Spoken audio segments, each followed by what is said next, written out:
Merci, Monsieur le Président de la République.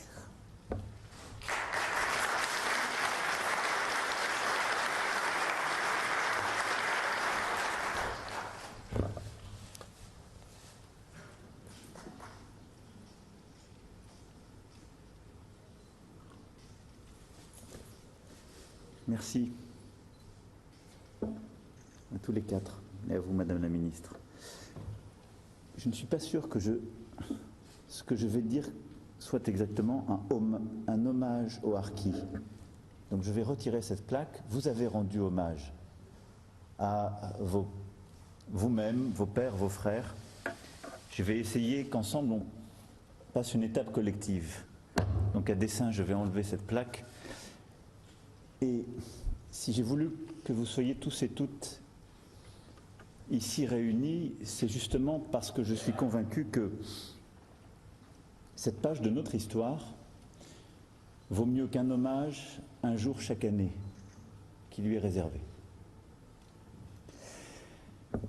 Madame la Ministre, merci beaucoup pour votre travail et vos mots aujourd'hui. Mesdames et Messieurs les députés, Mesdames et Messieurs les sénateurs, Monsieur le grand chancelier de la Légion d'honneur, Mesdames, Messieurs les élus, Messieurs les officiers généraux, Madame la directrice générale de l'Office national des anciens combattants et victimes de guerre, Mesdames et Messieurs les présidents de fondations et associations mémorielles ou d'entraide, Mesdames et Messieurs les universitaires, historiens, experts, cher Benjamin en particulier, Mesdames et Messieurs.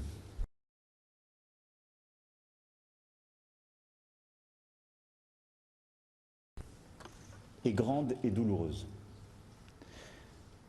Elle est grande parce que c'est une histoire de soldats, une histoire d'honneur, une histoire de Françaises et de Français, et l'histoire des Français. Elle est douloureuse, et vos mots à tous les quatre l'ont montré, parce que c'est l'histoire de déchirure.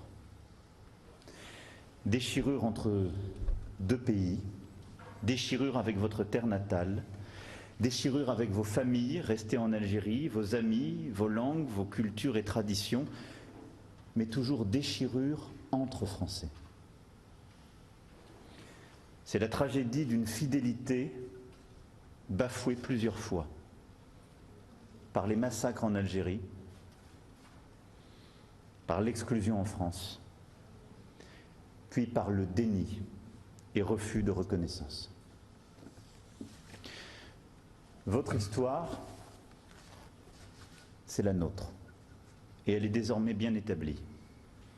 Elle a été dite, écrite, par vous-même, par les témoins, par les historiens, mais elle reste trop mal connue des Français. C'est pourquoi j'ai fixé ce rendez-vous. Ça n'est pas un rendez-vous avec les harkis.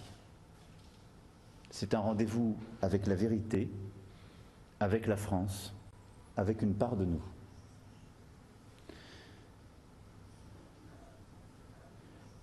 Et je le dis aujourd'hui, avant la journée du 25, parce que je sais combien ce que nous sommes en train de nous dire va réveiller de débats multiples et 10 ans de notre histoire avec la guerre d'Algérie.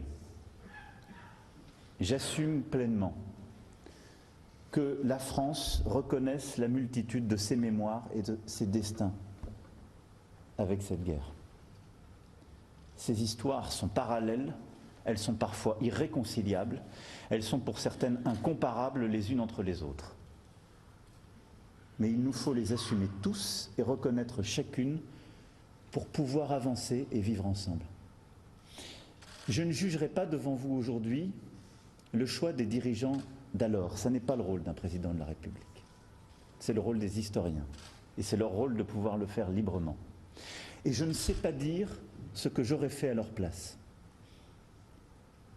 Cette guerre d'indépendance pour les uns, civile pour les autres, a bousculé en profondeur notre pays et tant de générations. Et il s'est passé alors, entre Françaises et Français, ce décret entre Athènes et Sparte, celui du silence et du devoir d'oubli, pour pouvoir simplement continuer de vivre ensemble. Ne plus dire, refuser de se souvenir, d'ouvrir chaque sujet. Et vos histoires que vous avez rappelées, et vos colères qui s'expriment et continuent de s'exprimer, disent combien ces moments, aujourd'hui, nous devons avoir le courage de les rouvrir, de dire et d'assumer. Mais sans que cela enlève quoi que ce soit aux autres mémoires, et sans que cela nous conduise à devoir comparer les destins ou avoir un système d'équivalence. Mais chacun doit maintenant savoir s'écouter, reconnaître et donner une place, la place qui lui revient à chaque mémoire dans la vie de notre nation. Vos aïeux avaient servi la France pendant la Première Guerre mondiale. Vos grands-pères et vos pères l'avaient servi pendant la Seconde. Vous, ici parmi nous, cher Serge, ou vos pères, l'ont servi durant la guerre d'Algérie. Et quelles que soient les raisons de leur engagement sous notre drapeau, les harkis ont prêté leur force, ont versé leur sang, ont donné leur vie pour la France. Entre 1914 et 1918, 39 et 45, 54 et 62. Ils furent près de 200 000 à porter nos couleurs. Ils étaient interprètes, éclaireurs, pisteurs, guerriers. Montaient la garde, tenaient des positions, sécurisaient des points stratégiques, parfois des villages entiers ou des espaces immenses. Ils combattaient. Dans l'Atlas, dans les Aurès, en Kabylie, en ville comme à la campagne, partout en Algérie, les harkis ont rendu des services éminents à la France. Ils ont servi la France. Ils ont tout risqué, leurs biens, leur vie, celle de leur famille. Et beaucoup ont tout perdu. La France a des devoirs à l'égard de ceux qui la servent et la défendent. Les harkis ont été, ont toujours été et sont des Français. Par le sang versé, les combats choisis et leur naissance, à chaque fois. Or, après la guerre d'Algérie, la France a manqué à ses devoirs envers les harkis, leurs femmes, leurs enfants. Le 19 mars 1962, c'était la fin des combats, le soulagement pour beaucoup, l'angoisse pour tant d'autres, le début du calvaire pour les harkis. La cruauté des représailles, l'exil ou la mort. La plupart n'eurent pas le choix. Même s'il est des officiers qui ont tenu leur serment de fidélité à l'égard de leurs hommes. Ce fut le cas du général François Meyer, que j'élève aujourd'hui à la dignité de Grand-Croix de la Légion d'honneur, qui désobéit afin de faire embarquer pour la France des dizaines d'hommes et de familles. Du lieutenant Yves Durand, qui accompagna sa Arca jusqu'à Ongles, dans les Alpes de Haute-Provence, ou d'André Wormser, qui défendit les harkis toute sa vie. J'adresse le salut de la France à ces hommes lucides et fidèles. Ils eurent la grandeur d'âme et la bonté de cœur qui manqua alors à notre pays. Entre l'hiver et le printemps 1962, la France, elle, a tergiversé pour ouvrir ses portes aux harkis, avec un premier oui pour une poignée d'entre eux, une dizaine de milliers, puis un refus, par peur d'infiltration terroriste d'un bord ou de l'autre, avec interdiction à quiconque de les aider. Enfin, et c'est l'honneur de Georges Pompidou, la décision formelle de les accueillir. Il ne s'agit pas ici, comme je le disais, de juger les décideurs d'alors. Ce n'est pas mon rôle. C'est le travail de mémoire et d'histoire des universitaires, des historiens. Mais les faits sont là, têtus, cruels. Cet accueil ne fut pas digne. Et la moitié des harkis rapatriés fut reléguée, parfois des années, dans des camps et des hameaux de forestage. Il y eut même des familles de harkis parquées dans des prisons. Oui, des prisons. Ils avaient dû quitter une terre qui était la leur et celle de leurs ancêtres, la terre qui abritait leurs maisons, leurs biens, leurs traditions, la terre où ils avaient construit leur vie et forgé leurs espérances, parce qu'ils avaient porté les armes de la France.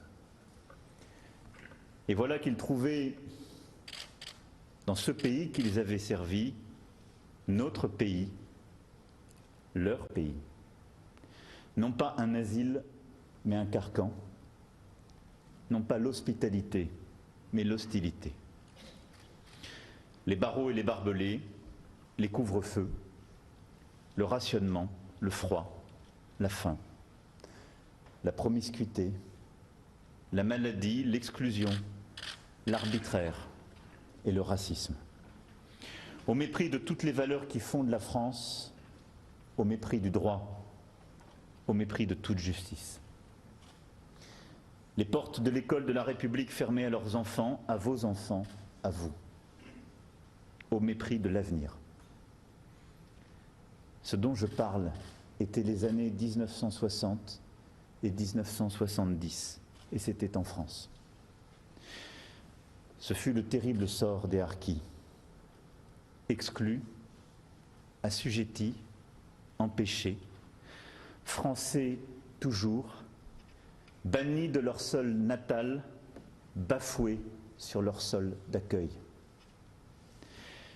Pour vous et pour vos familles, ce fut un abandon. Un abandon de la République française reconnu depuis 2001, vous l'avez rappelé, à l'instant, et jusqu'aux responsabilités reconnues en septembre 2016. Tous mes prédécesseurs se sont exprimés depuis 2001 sur ce sujet. Mais je vous le dis, pour la France des Lumières et des droits de l'homme, ce fut pire. Un manquement à elle-même, à ce qu'elle veut être, à ce qu'elle doit être. Oui, en privant les anciens combattants, leurs femmes, leurs enfants de leur liberté fondamentale, en n'offrant pas à leurs enfants la même éducation qu'à tous les jeunes Français, en ne voulant pas reconnaître, malgré vos combats, malgré le travail d'histoire et tant de lettres dictées, la France leur a lâché la main et leur a tourné le dos. Face à ceux qui l'avaient loyalement servi, notre pays n'a été fidèle ni à son histoire, ni à ses valeurs. C'est pourquoi aujourd'hui, au nom de la France, je dis aux harkis et à leurs enfants à voix haute et solennelle que la République a alors contracté à leur égard une dette. Aux combattants, je veux dire notre reconnaissance. Nous n'oublierons pas. Aux combattants abandonnés, à leurs familles qui ont subi les camps, la prison, le déni, je demande pardon. Nous n'oublierons pas. Depuis, la République s'est ressaisie. Elle a reconnu les sacrifices consentis et les souffrances infligées. Le temps des non-dits, le temps du déni était révolu. La France s'est engagée aux côtés des harkis sur la voie de la vérité et de la justice. Elle a agi, voté des lois, aidé, soutenu, entamé un travail de mémoire que nous avons intensifié ces dernières années. Elle honore les harkis et leurs enfants, leur histoire, leur résilience, leur combat. Et aujourd'hui encore, je remettrai dans quelques instants les insignes de nos ordres nationaux, de la Légion d'honneur et du mérite, à M. Salah Abdelkrim, qui a versé son sang pour la France et qui a été cité 2 fois au combat, à Madame Bornia Taral, fille de harki, qui s'est engagée sans relâche pour la diversité, l'égalité des chances et l'identité. Et il s'agit désormais de réparer autant qu'il est possible ces déchirures de l'histoire que vous portez dans votre chair. Le souvenir des harkis, l'honneur des harkis doit être gravé dans la mémoire nationale. Cette histoire, nous la racontons, nous l'enseignons et nous continuerons d'en panser les plaies tant qu'elles ne seront pas refermées par des paroles de vérité, des gestes de mémoire et des actes de justice. C'est pourquoi le gouvernement portera avant la fin de l'année un projet visant à inscrire dans le marbre de nos lois la reconnaissance et la réparation à l'égard des harkis. Je m'y engage.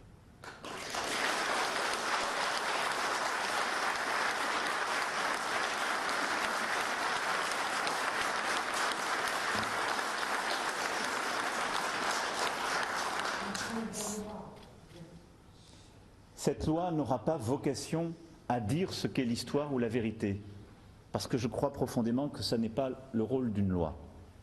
C'est le travail des historiens, une fois encore. Je vous entends depuis tout à l'heure, Madame, parler à voix haute, y compris quand celles et ceux qui défendent vos causes sont là. Et c'est pour cela aussi, je sais que les colères sont irréconciliables, mais si vous m'autorisez,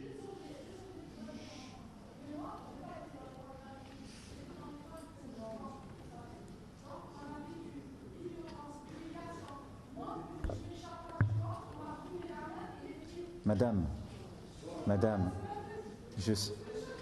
ce que je veux vous dire,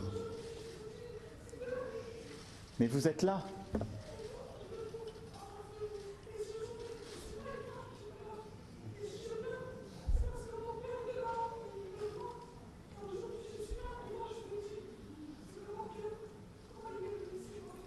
Mais je le sais.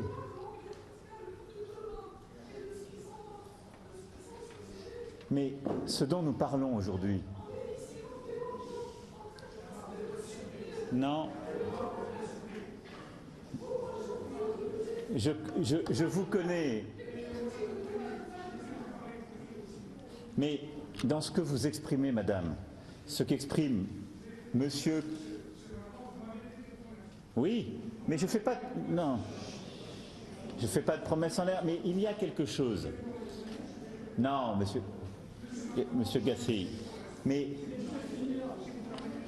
venez, mais vous voyez, juste, il y a quelque chose.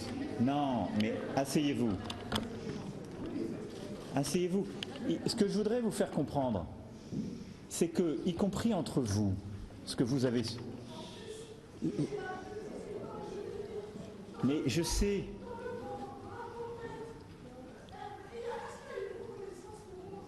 Mais vous êtes là, Madame, et je suis là devant vous. Mais ce que je voudrais vous faire... Ce que je voudrais vous faire comprendre, à vous, parce que je vous entends depuis tout à l'heure, Madame, vous vous exprimez à chaque fois que l'un de vos collègues s'exprime, vous ne l'écoutez pas tellement et vous dites votre colère. Et je vous connais aussi, vous faites pareil. Mais oui, mais je peux. Ce qu'il y a, Serge, assieds-toi. Je vais finir. Mais je le fais avec beaucoup d'affection et de respect. Mais ce que je voudrais vous dire, c'est qu'il y a...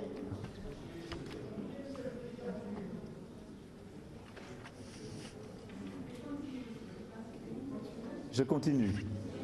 D'accord ?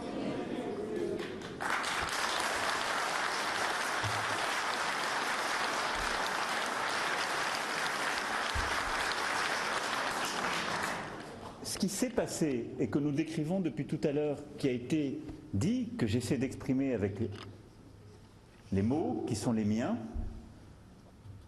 c'est la singularité de ce que vous avez vécu dans l'histoire de France et de la République. Mais cette singularité, elle a été aussi marquée par des divisions profondes. Et le fait, ça m'a frappé à chaque fois que je suis allé au contact de vous sur le terrain. Le fait que vous ne vous reconnaissez pas les uns les autres dans vos combats.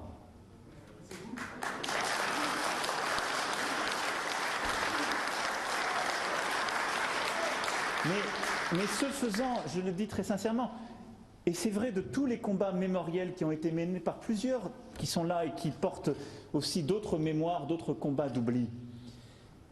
Chaque histoire est singulière.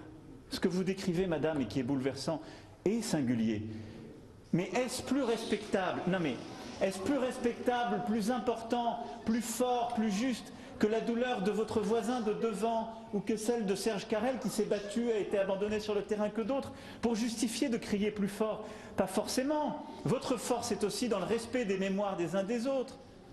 Et donc ce que je voudrais vous faire aussi toucher du doigt, c'est qu'il y a quelque chose d'épuisant pour certains qui mènent vos propres combats et vous défendent, de considérer que plus fort que la reconnaissance ou le chemin que nous faisons ensemble, et qui ne répare pas ce qui s'est passé, qui ne pourra pas le réparer, il y a aussi la capacité, à un moment donné, d'essayer d'accepter collectivement que la colère se projette en goût de l'avenir.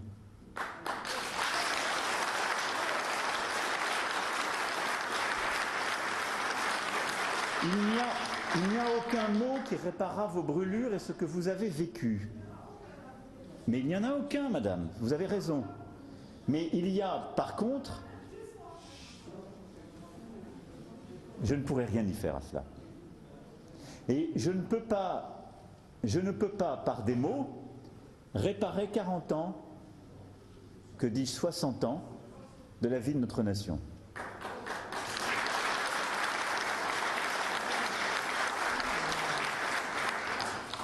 Mais nous devons tous ensemble faire ce chemin, de là où nous sommes, avec les injustices subies, pour essayer de réconcilier et d'avancer. Et donc, pour poursuivre, je disais que nous porterons, le gouvernement portera, et Madame la Ministre en orchestrera les travaux, avec un travail, et je sais que nos députés et sénateurs qui sont ici présents y œuvreront, un texte de loi de reconnaissance et de réparation.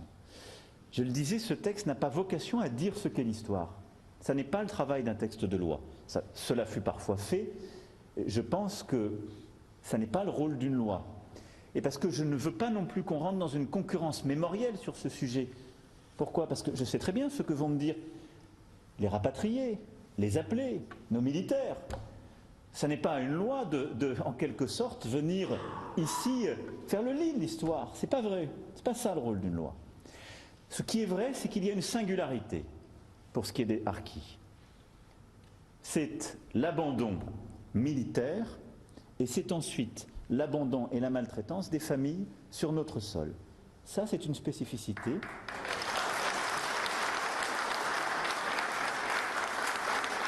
Et donc la reconnaissance de ces deux faits qui sont des caractéristiques historiquement établies, qui sont des singularités de la question harkie, doivent être mises dans cette loi.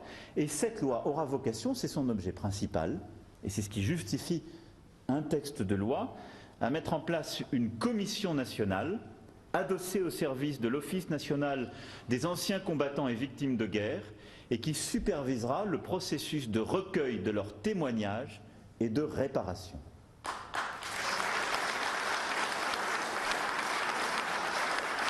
Sur ce sujet, je serai clair, il s'agit de réparer d'abord pour la première génération et de pouvoir revaloriser les allocations pour les anciens combattants et leurs veuves. Son devoir. Pourquoi? Parce que là aussi, ils furent moins bien traités que les autres.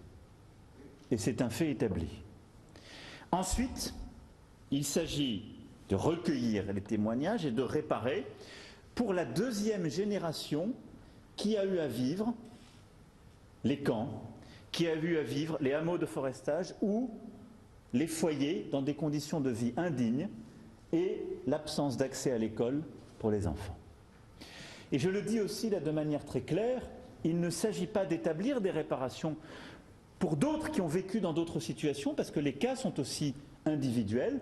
Il ne s'agit pas d'établir des réparations pour les générations suivantes ou pour des femmes et des hommes qui n'ont pas eu à vivre les mêmes conditions. Parce que sinon, nous ouvririons des situations qui, là aussi, en quelque sorte, ne seraient pas justes par rapport à ce que la République a eu à connaître. Je touche encore du cœur de la singularité aujourd'hui de ce dont nous parlons. Par contre, je pense que cette commission de réparation a vocation aussi à traiter de la question des enfants et petits-enfants pour leur éducation et leur accès à l'égalité des chances.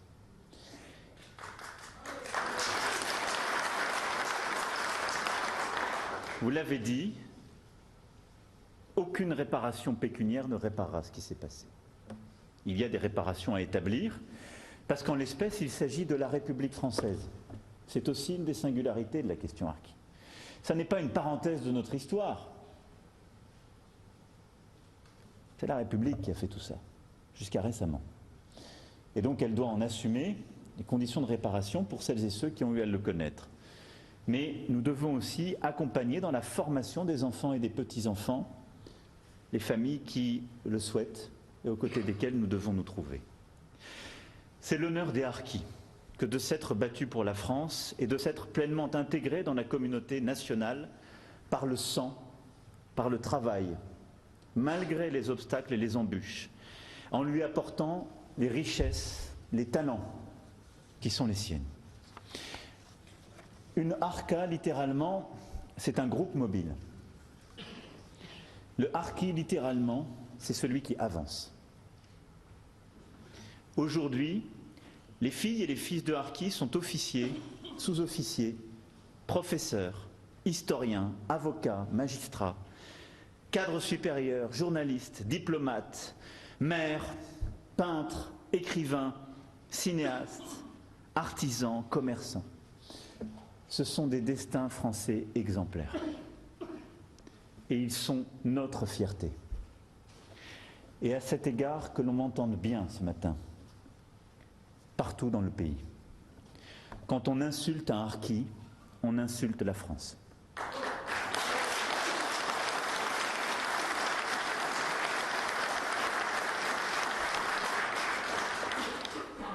Pendant des décennies, vous avez vécu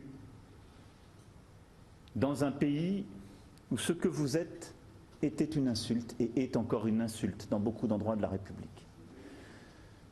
Et pendant des décennies, vous avez quitté un sol où l'obsession des dirigeants, jusqu'à aujourd'hui, était et est encore de ne pas vous laisser revenir, y compris pour vous recueillir sur la tombe de vos parents et grands-parents. Et il y a quelque chose de l'apatride mémorielle et de justice dans ce qu'est la condition des harkis. C'est ce qui fait cette singularité dans la République. Et c'est aujourd'hui ce que je veux qu'ensemble nous puissions réparer. Nous ne réparerons pas chaque destin. Je le mesure. Parce qu'il y a quelque chose d'inconsolable dans ce que vous avez pu vivre chacune et chacun d'entre vous. Mais nous avons à rebâtir pour vous-même et pour ce qu'est la nation française une justice qui redonne à chacun sa place. La juste part de la mémoire, la réparation de ce qui a été subi et la juste fierté de ce que vous êtes. C'est pourquoi c'est l'honneur de la France de reconnaître et de réparer ses manquements, d'accompagner et de soutenir ceux qui l'ont défendu, d'accorder la vérité et la gratitude de la République française à ses enfants qui l'ont servi et qui ont souffert. Enfin. Mais ce chemin, ce parcours de reconnaissance